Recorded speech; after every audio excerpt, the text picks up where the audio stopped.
Donc nous dire voilà, bonjour à ceux qui regardent cette vidéo un peu plus tard, et puis rebonjour à ceux qui viennent de regarder la partie 1. Si vous ne l'avez pas vue, je vous invite à aller la voir. Ça évoque les prémices du trading et ça répond à de nombreuses questions, par exemple à qui est fait le trading, la méthode que je vais essayer de vous montrer, à quoi elle s'applique, à quel type d'actif, et puis un petit peu quelques informations sur moi pour savoir au moins à qui vous parlez, enfin à qui s'adresse à vous pour le moment. Donc on va reprendre là où on en était. Donc on avait expliqué qu'est-ce que c'était des shorts et qu'est-ce que c'était qu'un trade, et en fait on en avait conclu qu'un trade c'était tout simplement gérer son risque et avoir un avantage statistique pour rentrer dans des bons moments et pas rentrer comme des personnes un petit peu bêtes au milieu de nulle part, que par exemple là ou peu importe, dans des endroits vraiment pas stratégiques. Donc pour continuer cette introduction sur les bases du trading, on va reprendre et on va parler cette fois sur le principe des bougies. Alors qu'est-ce qu'une bougie ? Une bougie, c'est tout simplement ce que vous voyez ici. En fait, avant que vous ne touchiez à la bourse, vous pensiez probablement que la bourse ressemblait à ça, c'est-à-dire des lignes comme on voit dans les journaux un petit peu partout pour expliquer à la population qui n'y connaît pas grand-chose en finance comment évoluent les prix d'un actif, tout simplement. Mais il faut savoir que personne ne trade avec ça, ou en tout cas je connais personne, personnellement. Parce que on loupe beaucoup de détails sur les prix. En fait, il faut savoir que quand on trade sur un time frame, c'est-à-dire une unité de temps, et ces unités de temps-là constituent en fait un millefeuille. Donc on peut le voir ici, par exemple, on peut trader en 15 minutes, en 2 heures, 4 heures, daily, en fait, dans toutes les unités de temps, on peut trader dans toutes les unités de temps possibles. Et en fait, qu'est-ce qu'une bougie ? Une bougie, c'est tout simplement un chandelier auquel est associée une unité de temps. Alors, je prends un exemple. Si je me place sur ce chandelier-là, on peut voir, donc là je suis en daily, donc en journalier, cette bougie-là, ça représente un jour.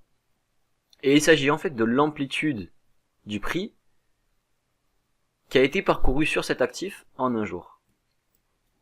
Donc en fait, on peut voir que depuis minuit aujourd'hui, donc on est le 22 avril, depuis le 22 avril, on a ouvert le prix à 2 dollars et à peu près 15 centimes sur cet actif-là, et on est actuellement à 2 dollars et 33 centimes. Ok ? C'est ça que ça veut dire. Donc là, vous posez sûrement la question, pourquoi il y a des trucs bleus, des trucs rouges, et pourquoi il y a des mèches, en fait, des petites barres noires. Alors c'est très simple, donc ça vous l'avez sûrement deviné, quand elle est rouge, ça veut dire que tout simplement, le prix d'ouverture est supérieur au prix de fermeture. C'est-à-dire qu'on a ouvert, dans le passé, on était en haut, et on a fini en bas. Donc le prix a perdu de la valeur. Ok ? Et quand elle est bleue, c'est tout simplement l'inverse. Alors je vous ai parlé d'ouverture et de fermeture. Donc ces ouvertures-là, c'est le prix tel qu'on le voit à une certaine heure donnée. Donc par exemple, là on est en daily, donc le prix ici, c'est le prix qu'il y avait à minuit. Ok ? Et le prix qu'il y avait ici, c'est le prix qu'il y avait à 23h59 de la même journée. D'accord ? Et là, c'est l'amplitude maximale qu'a atteint le prix en une journée. Ok ? Donc je vais essayer de vous exprimer un petit peu ça. Admettons, le prix... Alors, je vais dézoomer parce que ça sera mieux, ça sera plus joli, voilà. Hop, imaginons le prix a fait ça dans la journée, hop, hop, comme ça. Voilà, un truc comme ça, ok ? À quoi va ressembler la bougie daily. Donc ça, on imagine que c'était à 23h, ok ? Bon, c'est mal fait, mais vous avez compris, voilà. Et là, c'est à minuit. Alors 23h, non, plutôt, ça c'est à 1h du matin. 1h du matin, et ça, c'est à minuit. Ok. Et le prix a fait ça, d'accord ? Donc, si on se met en bougie daily, ça correspondra à quoi ? On aura une mèche.